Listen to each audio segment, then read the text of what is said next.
Doc Lisa Ong, emosyonal na nag-file ng candidacy ni Dr. Willie Ong. Andito po ako para ang may bahay ni Doc Willie Ong para i-represent siya for senator.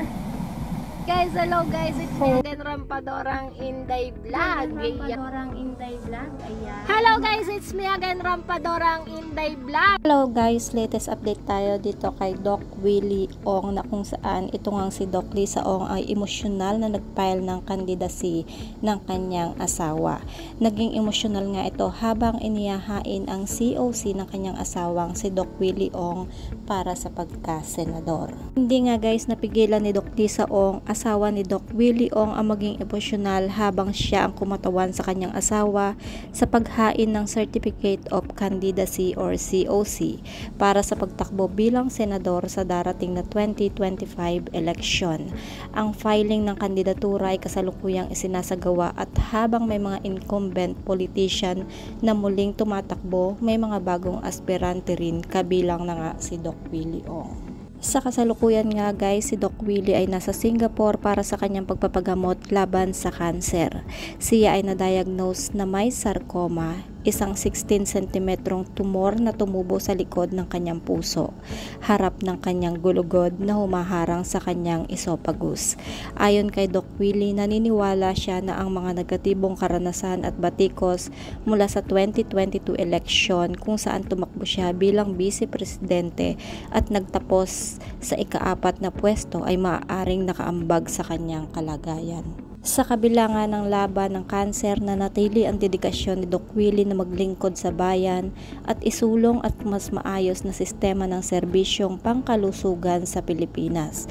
Desidido nga siyang tumakbo bilang senador sa susunod na halalan. Sa filing nga ng COC sa The Manila Hotel, si Doc Lisa kasama ang kanyang legal counsel ay nagbigay ng maikling pahayag sa media. Ipinakilala ang kanyang sarili bilang kinatawan ng kanyang asawa. Ipinahayag niya ang pasasalamat para sa suporta na kanilang natanggap. Ang ni Doc Lisa, maraming salamat po sa lahat na nagdasal for Doc Willie Ong. Emosyonal nga ito habang binabanggit iyon. Ayon naman kay Attorney Lawenco, tiwala raw si Doc Willie na magagampanan niya ng maayos ang kanyang trabaho bilang senador kapag nanalo siya sa susunod na halalan. He is very confident that he will be physically fit in the event that he wins to perform the duties of a senator, one as a doctor and one as a firm believer of what he can do and of what God can do for everyone. Ang ni Lawenco. Matatandaan kamakailan lamang nang inanunsyo ni Doc Willie Ong na tatakbo siya bilang senador sa 2025 midterm election para umano sa mga Pilipino. Tatakbo tayo, ipapakita natin na tunay ang Diyos. This time, we're gonna win this, ani Doc Willie sa isang pahayag kamakailan lamang. Kasabay nga nito ang pagsumpa din na Doc Lisa kay dating Mayor Isko Moreno bilang bagong miyembro ng Aksyon Demokratiko. Anyway guys, kung napanood nyo nga yung pagpapile ng candidacy nitong si Doc Lisa para dito sa kanyang asawa na si Dr. Willie Ong, is sobrang emosyonal nga. Sobrang nagpasalamat nga siya sa taong bayan. Anyway, taong bayan na talaga ang kikilos sa kampanya. Mga taong walang pambayad sa ospital, walang pampacheck up, walang pambili ng gamot. Lumalakas ang taong bayan kapag nakikita nga nila si Doc Willie Ong na lumalakas din. We will pray nga guys na sana is itong pagtakbo ni Doc Willie Ong na to is hindi maging stress na naman sa kanya.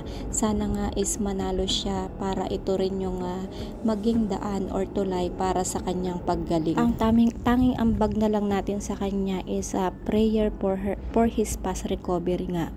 And to support him para sa kanyang candidacy. Prayer for your fast recovery, Doc Willie Ong. And God bless you always. Sana'y pagpalain ka and sana'y manalo ka nga. Sa mga nagsasabi na bakit pa siya kakandidato, wala na po tayong magagawa guys kasi nag-file na nga sila ng COC para sa kanilang pagtakbo ngayong darating na halalan. So that's it guys. Kung hindi pa kayo nakasubscribe sa aking YouTube channel, kindly hit the notification bell, like and share. Maraming salamat. Ingat po ang lahat and God bless.